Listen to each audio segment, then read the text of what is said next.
Yes, hello again. Today is the 19th of June 2016, and this video is about the Eight of Swords and becoming a better reader. So the starting point is that I watched a video on YouTube some time ago, and what it was somebody had a tarot reading and recorded the reading itself, right, on some kind of camera, maybe a cell phone. Okay, so the reader gave some instructions to the questioner, like shuffle, and while you're shuffling, concentrate on your concerns, right? So the reading was a general one, and there wasn't a particular question, but this is what the reader wanted. So the reader basically laid a Celtic cross spread with a couple of extra cards, and he began the reading by turning the first card, which is the Eight of Swords, and he says, "It's time to overcome the one person who has been stopping you and really holding you back more than anybody else, namely yourself." Right, the Eight of Swords. So we don't know what the questioner thought of what was said, but that seems like a good opening for a reading with the Eight of Swords. So it seems like a good opening, but is it? Because when you think about it, the first card could have been the Three of Swords. The Three of Swords, not the Eight. And the reader could have said the same thing, right? Disappointments have been holding you back, but it's your own reaction. So it's time to overcome the one person who's been holding you back, and it's yourself. Or it could have been the Five of Swords. And the reader could have said the same thing. You played different roles around pain and sorrow, the Five of Swords. But now it's time to overcome the one person who's been holding you back, namely yourself. Or it could have been any sword card, or it could have been the Sun reversed. Okay, so things haven't gone the way you wanted, but the one holding you back is you yourself. Or it could have been the Devil, or it could have been any card. Because what was going on, I thought, was not so much a tarot reading of the moment, but it was more that the reader had a number of points that he was going to present in a certain order. And these points, like the one person holding you back is you, these points could seem to be wise and meaningful, but he could jump back, the reader could jump back and forth so that anybody could have a reading and it would all be the same, though maybe in a different order. So I think that making general statements like the one holding you back is you, it seems to be saying something, and maybe it is, but at the same time, it's not saying anything, because what happens is the questioner reads whatever they want into the statement. And I'll get to that in a minute, but first a point for the reader, and that is, if you're going to take this approach of making general statements, you have to educate the person as well. It's not enough to just make the statement. You need to educate the questioner as well and explain how and why we end up as the one holding us back, and explain how obstacles that we come across are not really about conditions or circumstances. But the reader ought to suggest what to do about a situation like that, or how to stop getting in our own way, or how to stop holding ourselves back. But this isn't easy, because the reader has to know how it can be done, and really ought to be able to pass on the knowledge of how it can be done. And you also can't do this in 20 minutes or half an hour. So if you take the educational approach to a reading in that kind of a way, it's hard to do in a short period of time. So giving, I call them throwaway remarks, like that they sound good, and that's fine, but it probably isn't that helpful to somebody who's having a reading because they want answers to questions, or they want a roadmap that they can follow, or they want ideas on how to make improvements in their life, or how to solve a particular problem. So just making general statements that sound wise is a bit like telling the punchline of a joke, but leaving it up to the questioner to tell the rest of the story.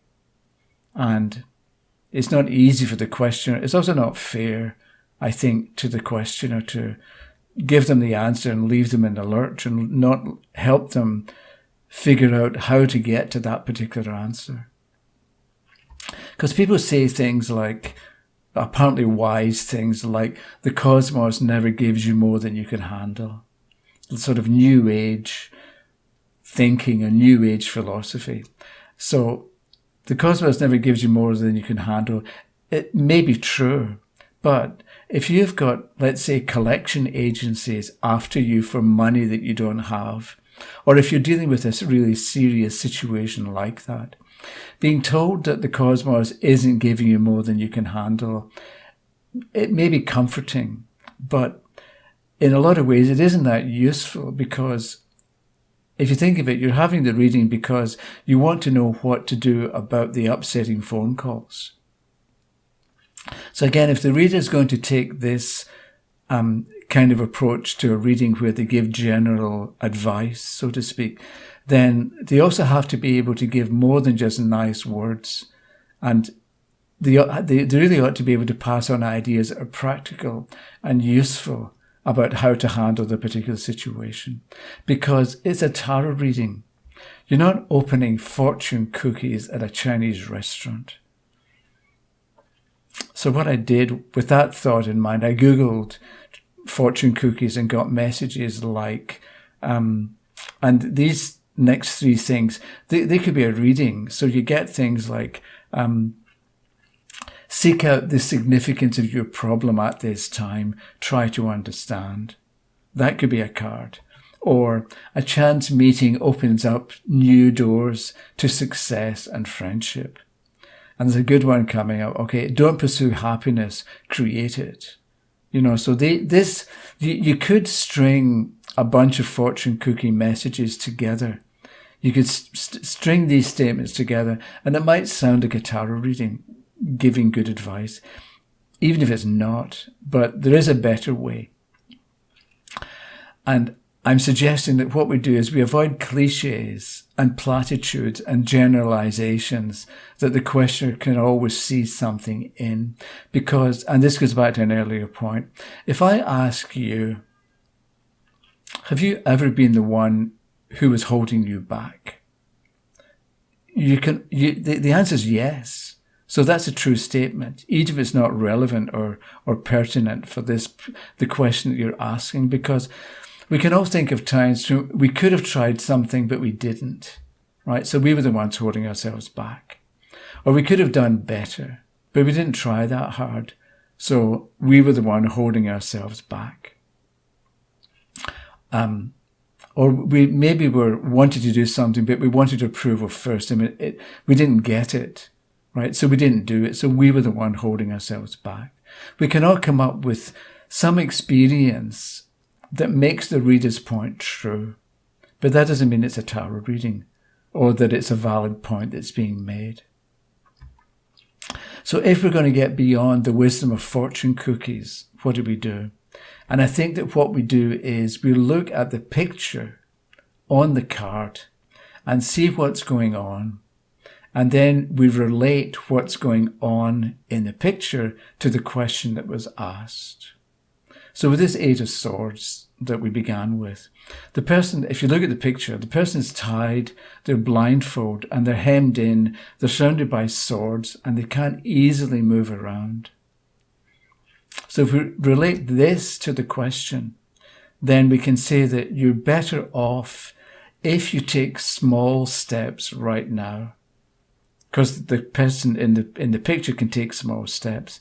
So take small steps and get the hang of your environment. And the thing is, if you come up against something sharp or dangerous, you can always back off and try a different direction or try a different action.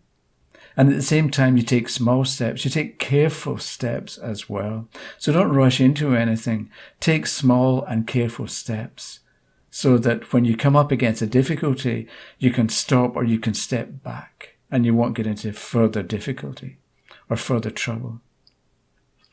So let's say the question is, how can I make $1 million in my business? And if the answer is the Eight of Swords, then it's not going to happen. you're not going to make $1 million. But you will make progress if you take small steps. So maybe what you do is you start small, you test the market and build on what you find. So you may eventually make $1 million, but you're not going to do it overnight. So instead, at this point of your business, take small and careful steps. So then the reader and the questioner can discuss what these small steps would be and the best order in which to take them. And that ends up being a good reading, a good and useful reading. Whereas if the question were the same, how can I or will I make $1 million in my business? And the answer is the 2 of batons. It's a different answer. And again, we look at the picture, see what's going on, and then relate what's going on to the question that was asked. So we look at this 2 of batons and we think the odds are good of making the $1 million because you're on top. You're actually on the top of the tower. So you're on top of the tower and you're looking into the distance and you're able to see what's far off. And this can mean that you're going to be able to know future conditions in advance. You can see what's coming. And because you can see what's coming, you can take appropriate action now to take advantage of good things coming up or to avoid problems or potential difficulties that you see in the future. And you're also holding the world in your hand. So if you already have a business, then proceed with confidence.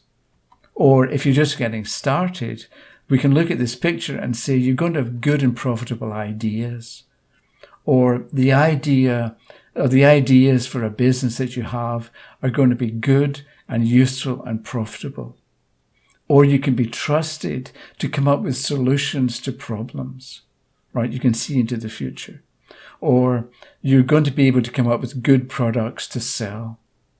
And taking that approach, we're being useful. The reader, I think, is being useful for the questioner. Okay, I've almost finished, but I'd like to make one last point. And Sally in Australia, don't know where, I can't remember where, I did know at one point. Okay, she added a comment on the last video where I talked about doing a reading for yourself and not just being intuitive, because that can cause you to go around in circles. And Sally pointed out that maybe when we look at a card, we're always using our intuition. So my reply to her was that intuition on its own isn't that reliable. Sometimes it is, but it can be way off. So intuition on its own is not to be trusted as the default position, but ideas that come from the pictures on the card or thoughts that take their lead from the picture are more likely to be correct and useful. So apply your intuition to the image in the card and you won't go wrong. Whereas starting from your own intuition unrelated to anything, I think is asking for trouble. So that's it for now. I hope to post a new video in a few days. So until then, have a good week. And if you have comments or questions, leave them down below or email me directly. Okay, that's it for the moment. Thanks very much. Bye-bye.